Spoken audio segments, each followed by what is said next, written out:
Sarah,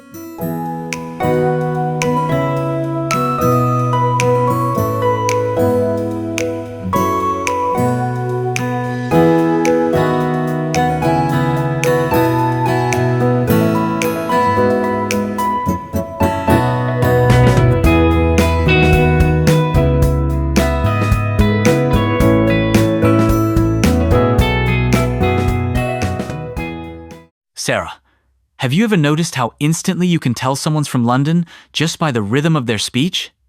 It's not just the words they use, but something about the way they say them. The melody of London speech is totally unique, isn't it? There's this musical quality, almost like a signature tune you can't miss. I find it fascinating how it subtly shifts, even within one city. Exactly. And you know, that's actually what linguists mean when they talk about prosody. It's all the patterns of rhythm, pitch, and emphasis that shape our speech. London's got its own flavor. I love that idea. So much of what makes a London accent stand out isn't just the sounds, but how those sounds rise and fall, stretch and shrink. Sometimes it almost feels like a secret code, doesn't it? Jumping off that, prosody is kind of like the soundtrack behind our words. It's what makes speech lively or flat if you don't have much of it. Totally. It's wild how two people can say the same sentence, and just by tweaking the rhythm or pitch, the meaning or mood completely changes. Like, you did that versus you did that. Same words, different story. Honestly, it's what makes sarcasm work so well too. Londoners especially have mastered that where a single raised eyebrow in the voice can flip an entire meaning. And prosody isn't just about emotion either.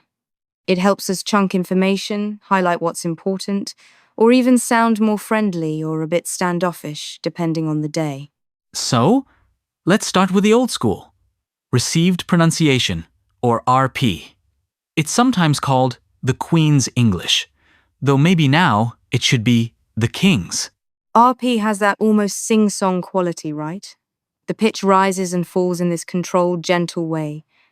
You can hear it in classic BBC newsreaders, so polished, so deliberate. That's true. Each phrase kind of glides into the next, and there's this sense of calm, organized rhythm. It can come across as very proper, even a bit distant depending on the context. It's a contrast to what we hear on London streets now, but RP's prosody definitely set the tone for how correct English was taught for decades. But then, you step into a pub in East London and you'll hear something completely different. Traditional Cockney has its own rhythm, doesn't it? Oh, for sure. Cockney prosody feels punchy and playful. The pitch jumps can be pretty dramatic, almost like the speakers winking at you as they talk. I get a sense of energy, almost mischief, in the way it flows. You know, those classic Cockney rhyming slang phrases aren't just words, they come alive with that bounce. The rhythm totally sells the joke. Honestly, it turns a conversation into a performance.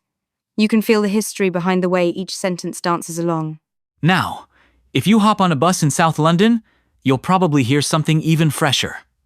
Multicultural London English, or MLE. It's everywhere now. MLE's prosody is fascinating because it borrows from so many backgrounds. You'll get Caribbean, African, South Asian influences all blending into new dynamic rhythms. Sometimes the stress falls in unexpected places. I've noticed that too, especially the way questions are phrased. The intonation can flip mid-sentence, which really gives conversations a completely different vibe. It's so expressive. MLE signals youth, urban energy, and identity, all packed into the way people move through their sentences. It's like London's always remixing its own soundtrack. Speaking of intonation, have you picked up on that rising pitch at the end of statements that's popping up everywhere these days? That's uptalk. Oh, uptalk. It's so noticeable, especially among younger speakers. Instead of dropping their pitch at the end of a sentence, they rise up as if everything's a question, even when it's not. Right. And it's not just a London thing anymore. But it really stands out in modern London English. It can signal uncertainty, friendliness, or just a desire to keep the conversation going. Sometimes I wonder if it's about inviting the listener in, like, are you with me? It definitely changes the tone of even the most ordinary statements. That makes me curious. Why do you think Uptalk has become so popular among Londoners? It wasn't always this common. I think a lot of it is about social connection. Using Uptalk can make you sound less bossy or more approachable. Plus, trends from media and pop culture play a huge role. When reality TV stars or musicians use it, everyone picks it up. It's almost like a way of softening statements, or showing you're open to discussion. People might not even realize they're doing it. That's so true. Sometimes it's just conversational habit, especially among teenagers. Uptalk can signal that you're part of a particular group, or in on the latest trends.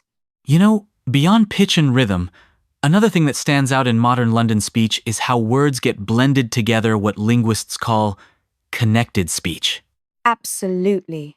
In fast-paced London talk, it's almost like the boundaries between words just disappear. Did you becomes did ya.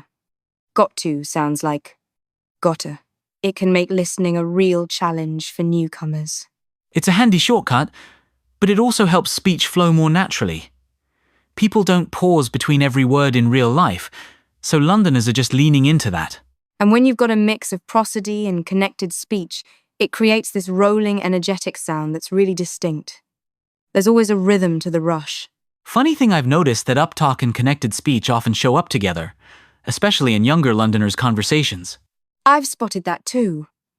When you link words at speed and throw in a rising intonation, it adds a kind of playful or tentative vibe. It almost feels like you're tossing ideas out and waiting for someone to catch them.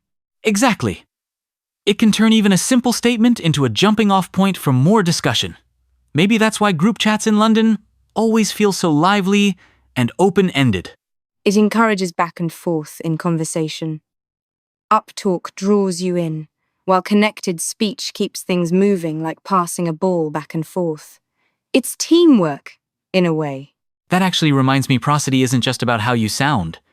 It tells people something about who you are. London's rhythms can reveal all sorts of things. Exactly. The way you shape your sentences, whether uptalky, Cockney or RP, signals your background, your social group, sometimes even your age. It's like a musical fingerprint. And it can shift too. Someone might use more MLE prosody with friends, but slip into something closer to RP at a job interview. That flexibility is so London. People blend and borrow rhythms depending on where they are and who they're with. It's a kind of vocal code switching. While we're talking about identity, I think the emotional side of London prosody is underrated. The rise and fall in pitch really lets you feel someone's attitude. For sure. You can hear warmth, excitement, doubt, or even sarcasm just in the rhythm and intonation. Uptalk can make you sound friendly, but flatten the pitch and it can feel cold or bored. It's amazing how much nuance you can pack into a few syllables. Sometimes you know someone's joking or deadly serious before they've even finished their sentence. I love how Londoners weave emotion into everyday talk. It keeps conversations unpredictable and, honestly, a bit entertaining. If someone wanted to tune their ear to London prosody, where should they start? Any tips for picking up on these patterns? Definitely.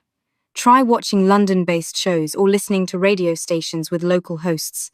Mimic not just the words, but the tune and rhythm. Pause, exaggerate, play with it. Don't be afraid to sound a little silly. I'd add, pay attention to how people use uptalk or blend their words in real conversations, not just scripted ones. Even eavesdropping on the tube can be an education. And don't stress if it feels unnatural at first. London prosody is all about fluidity and adaptation.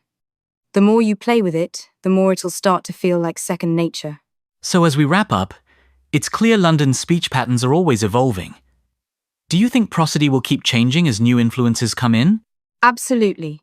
And that's the beauty of it. Every new wave of Londoners brings their own inflections, rhythms, and attitudes. In 10 years, we'll probably be talking about some brand new twist on London prosody. And that's what keeps the city's voice alive, right? Always remixing, borrowing, inventing.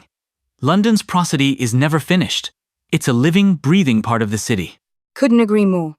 Next time you're out in London, just listen for that melody in the air. It's history and future, all in a single sentence.